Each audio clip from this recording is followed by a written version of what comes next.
Good evening. How are we, ladies and we're gentlemen? live. Good evening, Zach. How you Good going? evening, Michael. How are you? Doing well, doing well. It's good. Tonight we'll be talking about how property has never seen a Christmas quite like this one in 2021. And then next, after that, we're going to be talking about 3 cracker ways to optimize your property going into 2022. Stay tuned.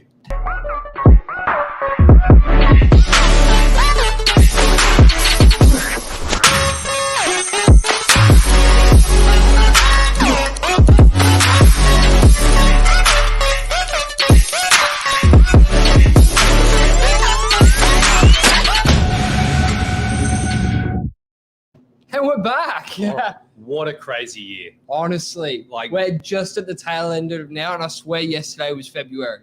It's very true. You think about it now, looking back, COVID started beginning in 2021, also 2020 now. Yeah. And literally the 2 past years have just... COVID-19, so you could even argue it was the end of 19. It's just how quickly it's all moved. And now going into Christmas as well, obviously keeping it property related also, it's very, very interesting to see what we see on the ground talking to people, because obviously we're speaking to a lot of buyers and sellers, and going into this Christmas time, I think everyone's just excited for a break.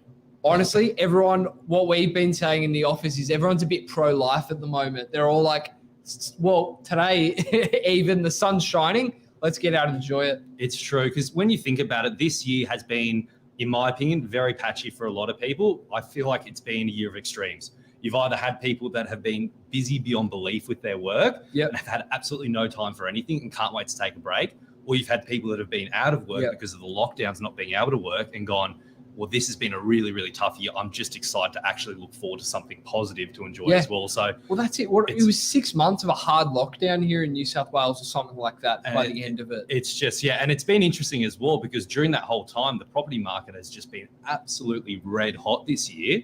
But part of pushing into Christmas as well, I found it's definitely leveled out now. It's a bit patchy. It's a bit all over the shop. And I think that's represented by the time of year as well. I think so as well. Well, December, January is traditionally known as the holiday period. Yeah. So as teeing on to that pro-life thing, a lot of people are just away at the moment. Yeah, very, very true. And it's interesting as well, because like at Novak, to give you an idea, we're open all through the Christmas period. I don't think many agents are. And the reason why we do that, at the end of the day, there's still transactions to be had. Well, there's still people that need to buy at the end of the day. Like, we're putting roof over people's heads, and there's still people that need to sell. Yep. And then on top of that, you got to look at the property management side.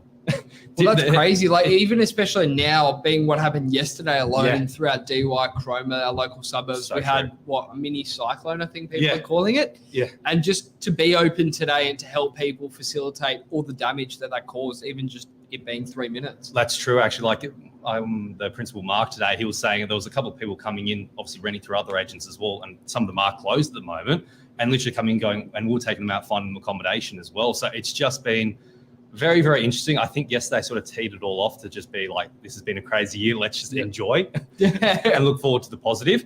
But pushing on in terms of, so that's sort of recapping from this year, but pushing on to the next bit in terms of 3 ways to optimize your property going into 2022. Because of everything that's happened, I think a lot of people now, because it's been such a hot market as well, I think it's on the radar for a lot of people going, should I rent my property out now? Should I sell my property next year? Should I renovate it? It's on the radar. It is. It's on a lot of people's minds, especially with the media and everything hyping up the property train. Yeah. Also, so it is running through people's mind wherever you're living, whether you need to change, scenery change, beach change, you want to move west, east, north, south. Everyone's thinking about moving, or at least where they're living at the moment. It's true. And the media loves to push a story as well. I guess a lot of people still sometimes don't recognize that obviously at the end of the day, they need to sell the news. And so what I found was, like, during COVID, all the stories about, the market's going to drop 30, 40, 50%. And then when it was spiking, it's going to continue spiking for ages. And now there's already starting the articles coming out, it's going to drop again. And it's just, people love to exaggerate. The truth is, and what I've learned over the past 2 years is, during COVID, no one knows what tomorrow is going to bring. No. That's the bottom line. So in terms of what the right thing to do is, you got to work out for you and your family. So for one of the things was a big thing for a lot of people is, do I renovate my property? And do I renovate in terms of, am I renovating for my family for us to keep living in? Am I going to renovate it so I can sell it? Am I going to renovate it for my tenants? All these different questions people ask in terms of what's the best way to renovate. So for example, Zach, sometimes people go, okay, well, going into the new year, and this will sort of tie into the second point we're going to make, but should I renovate my property now, let's say coming to that sort of January, February period to sell it afterwards? And I found for a lot of people, there can be that risk in terms of what happens with the market, because you can spend the next couple of months renovating, but what's going to happen at the next couple after those couple of months? And basically, where's the market going to be? Well, the market changes not just weekly, but daily, really. It just takes one big sale or one small sale and it flips the tide for the rest of them. Because you'll use that as a benchmark comparable for the rest of the properties coming on in that area. It's true. And also, like, the difference is if you want to renovate your property to sell it, you're definitely going to be doing it differently to renovating maybe for you and your family. Because some people go, I'm going to put in all these beautiful 5-star appliances, 5-star finishes into the property. Yet maybe the market, you don't need that for what you're renovating your unit or your house, and you've overcapitalized when you're selling. So you just got to be really, really careful. So the key is for that, make sure you renovate for what your situation is. There's not one way to renovate a property that everyone should do. You got to do it based on your situation. Exactly. And what you're looking for as well, because I don't know, you could be in more of a rundown property, and if you fix up the kitchen, people will still come through and go, maybe it's just a knockdown. Yeah, it's very true. Just do one little bit. You go, I've spent this money, but someone's still going to knock down the home. So that's, very, very interesting there. Second point is, when's the right time to sell? And I'll let you run with this a bit, Zach, in terms of a lot of people have asked the question, especially now going into the Christmas period. Like, list to launch in 2022. So I come on the market now during Christmas.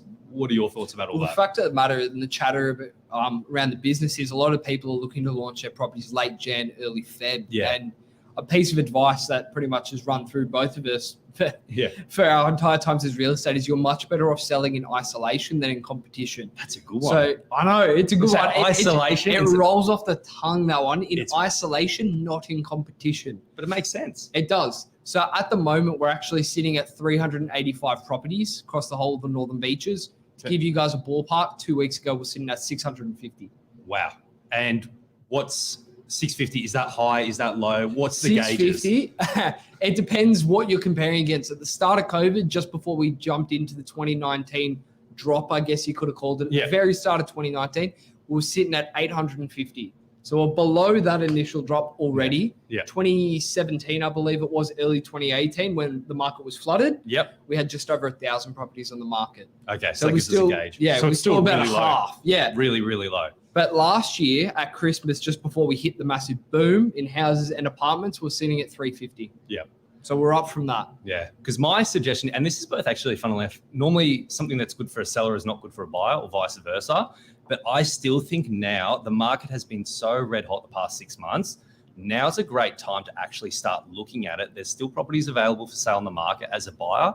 Now's a great time to pick up a property because there's still properties around. The vendors obviously want to have them sold, and you're not running around with thousands of people coming through open homes. And then for the seller on the flip side, now's a great time to actually start working your property, as Zach said, putting it onto the market. You're selling in isolation. It's not as red hot. You figure out what you're going to be able to sell your property for. Because a lot of people, what people don't realize is this market's been so hot this year, and it's great. You're making all this money selling your property for big money. You got to buy back into the market for most people. They're normally selling their family home to upsize, downsize, but you're buying back into the market. And for a lot of people, it's actually been very scary. They haven't been able to get back in. No, not at all. And the rule of thumb always is, as long as you buy and sell in the same market, you're always getting the same value across the board. So people were buying and hoping it drop, held on to their money, and it kept going up. Now they're boxed out. If you're going to sell your family home, don't gamble with it.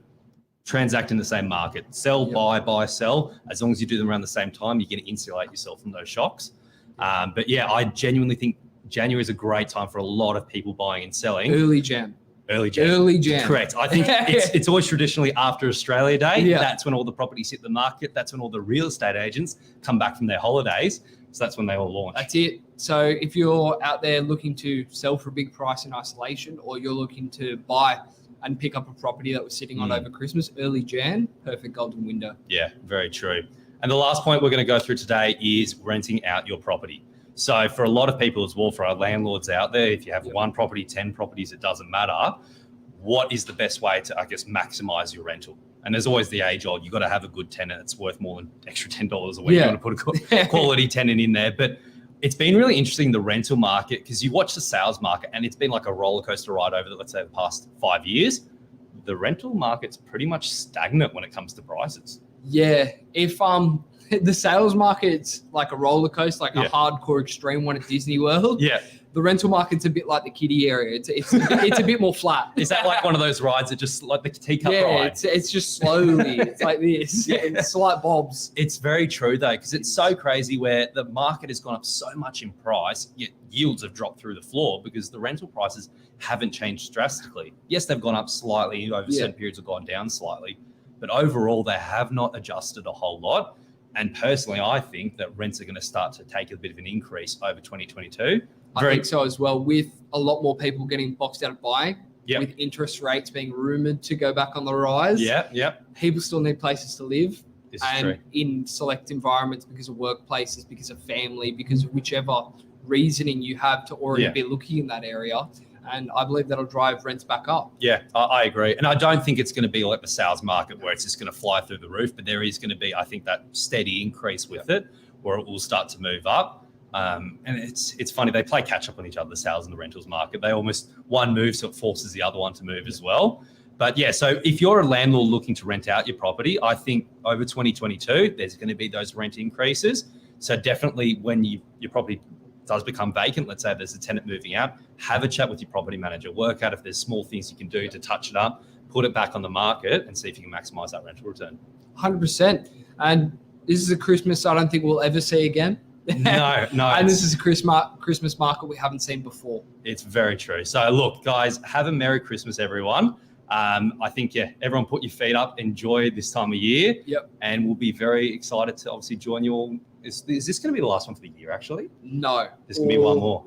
There could be one on the public holiday next Monday. There could be. There could be. Tune in for then as well. But if not, enjoy. Merry Christmas, guys. Merry Christmas, guys. Kick your feet up. Enjoy the good weather while it lasts. Cheers. See ya.